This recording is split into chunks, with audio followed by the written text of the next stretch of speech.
Northwestern is the home team, and Duke with a 21-7 lead in the fourth quarter. Jones out of the shotgun, takes the snap, pump fake, pressure coming, he's sacked. Gaziano got him off the edge back at the 25-yard line.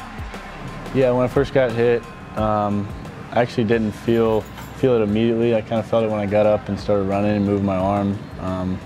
I realized something was off, and I thought I had a pretty good idea it was my collarbone, so I went and got x-rayed there at the stadium, and it was tough to see, but they could see a fracture there. So, initially I was, pretty crushed, but got back to sideline. Hap told me that it was possible to be back pretty soon there in a few weeks, so that became the goal and kind of went from there. I had the operation done the next day where they went in and put the plate in there, and then kind of the healing process started from there. We get Daniel in here, and Zach works with him, Kyle works with him, the athletic trainers, with treatment, with his rehab, with his exercises, with all the things, the strengthening, with all the things that you do to help promote healing. There are a lot of people involved. Your shoulder pad sits here. So I got really into 3D printing with this independent study I had where I printed a wrist brace. So I talked to Hap about it last spring and took him to the 3D printing lab, and he absolutely loved it and thought it could do so many different things for athletics. So he came to me with Daniel's collarbone issue and said, I think if you create this brace type thing, then it could really help with his.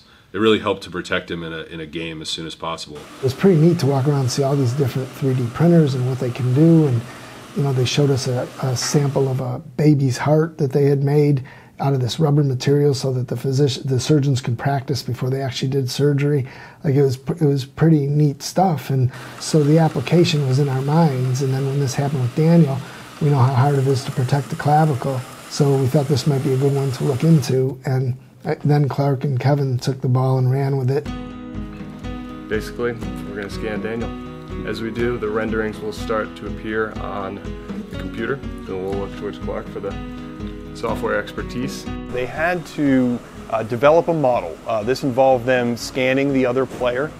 In this case, we had white light scanning equipment that was available to them, as well as very wonderful pieces of software that allow them to kind of refine that scan data down into a model. Once they're done, then the process of actually creating the part begins. So basically we started with this model, which was just kind of a proof of concept. Obviously this is big and would restrict some motion, so after this process we were able to get the scan and create a custom mold to Daniel's torso. So then we ended up with something like this, which would fit custom to Daniel, and this was still a little bulky. He wanted a little bit more range of motion as he came across, so we continued to reduce the material and perfect the geometry. So we made a couple more changes before we ended up with where we were satisfied with a final print. Well, you could think of 3D printing in some processes as almost using like a hot glue gun and moving that back and forth very precisely until you stack up layers of hot glue to build your 3D part.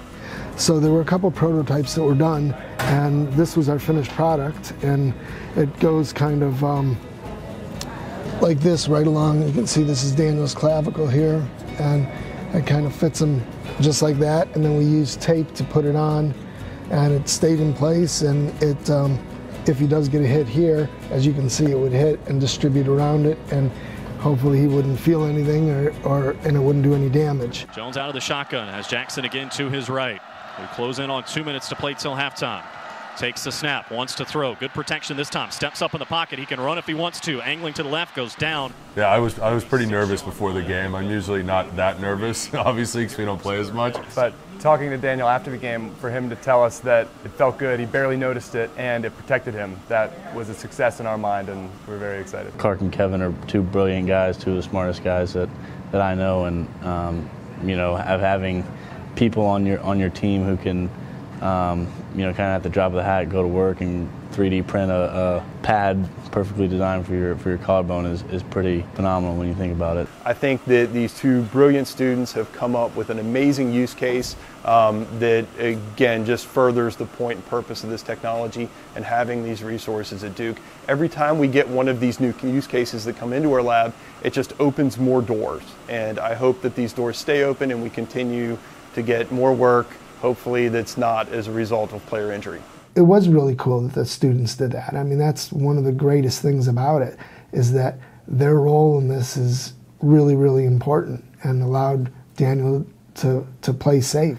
So yeah, I mean, it's a great thing. We have to use our resources, and our student athletes are part of our resources because they are brilliant and they are very talented, and they do come up with great ideas and great things, and we're already working on the next project. The collaborative nature of Duke is just incredible. I mean, for Daniel to come back in 2 weeks, it took the surgeons that did the surgery, everybody in the medical training room, Hap, Kyle, and Zach, who all helped us to make this brace and to make something that would fit him comfortably. And everybody that did his training and recovery, we just played a small part in him getting back healthy and surviving the game and being still healthy. Well, I personally think this is an incredible story to have two of your student athletes be instrumental in getting your starting quarterback, Daniel Jones, back on the playing field. When they approached you with this idea, what went through your mind? Just how smart they are. When you're the football coach at Duke, there's one guarantee. You're going to be surrounded by a bunch of young people that are smarter than you are. Both those young men are great teammates. It was not something they thought would be cute. It was their way to contribute to Daniel, to a teammate, to a fallen teammate. Such pride in using their talents. They're brilliant, both of them. Both of them are dedicated football players, dedicated students. That's exactly what Duke football is all about. I couldn't be more proud than I am of Clark and Kevin. Learning about this device and then having Daniel use it in practice, what gave you that confidence to start him?